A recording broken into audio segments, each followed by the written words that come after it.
I was pleasantly surprised when Anne Friedman's lawyer allowed me to meet with her at the Knoedler Gallery on the last day of the gallery's existence. The gallery was now empty, all the paintings were gone, echoing poignant place. You know, I asked her if the gallery's 165-year history would be forever defined by this latest scandal, and she said, oh, absolutely not. And I just thought, wishful thinking.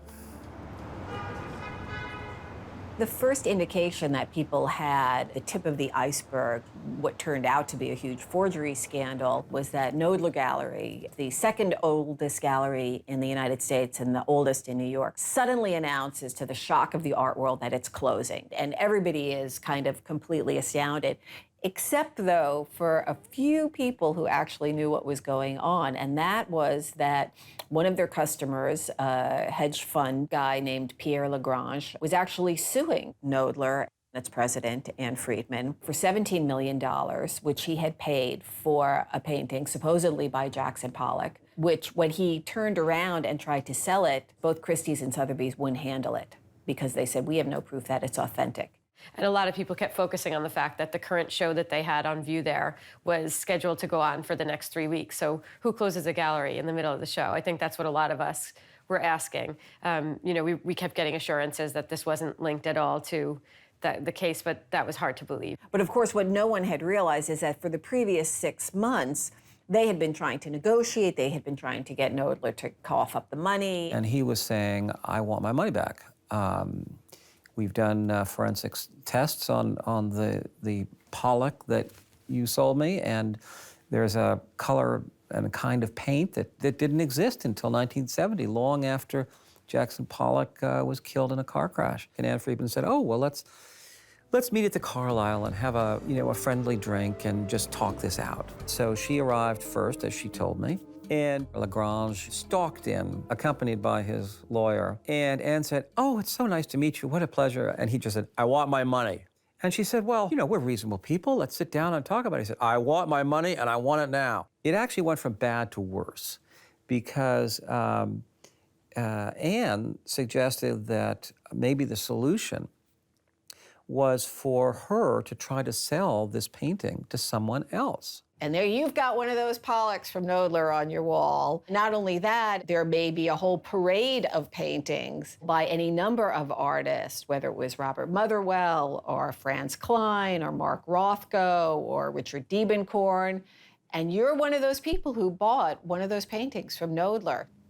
I believe it was in October of 2004. Eleanor and Domenico De Sole had just left the Knoedler Gallery in New York, and they had seen a beautiful painting by Mark Rothko. According to Anne, it had been purchased directly from the artist from a studio visit in the mid-1950s, and that painting went into a collection of a Mexican art collector who had subsequently moved to Switzerland. And now he has died. And Anne said that the son really wanted the painting to go to a private collection and not be put back on the market again. He really wanted it to go somewhere where it will stay. And would I help research or tell them whether the price being quoted to them by the gallery director, Anne Friedman, was a fair market value price? And I said, oh, I know Anne Friedman, and the Knoedler Gallery is well-regarded, highly regarded gallery. And I made an appointment to see Anne when I was next in New York, and Anne met me at her office upstairs on the second floor. And the painting was on an easel in her office, which allowed me to look at the back of the painting as well as the front. And it was on oil and canvas, which is quite rare. Nothing really struck me that it was not an authentic painting. It was beautifully classic. And she proceeded to give me the information on the painting, including the provenance, and a list of experts who had seen the painting and who had vouched for its authenticity, who had approved it. And the list looked very stellar. Every Rothko expert was on that list, so that meant a lot to me. And I determined that, yes, this price at $8.5 million was a fair market value. It was a fair price. Now, even though nobody knows, well, so is the painting I bought, is it real or is it fake? And then you start to panic. I'm in my hotel room and I'm looking at my email, and I get an email from Eleanor saying, Did you see the New York Times this morning? There's a story about Anne Friedman selling a fake Pollock painting.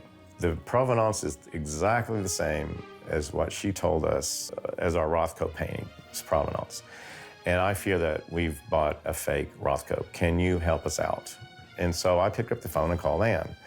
And she called me back 20 minutes later and said, "Oh, Jim, thanks for your call. I was glad to hear the tenor of your voice," meaning I wasn't calling and I wasn't yelling at her. You know, I wanted to just be calm and just ask her point blank, you know, "Anne, what is going on about the Pollock and why it was determined it was fake?" It was all about the makeup of the paints. And she was saying, "Well, the paints could have been made later, but they also could have been made earlier. And so I stand behind this painting. There's no way it could be fake, and I'll prove it." And I haven't spoken to Anne Friedman since.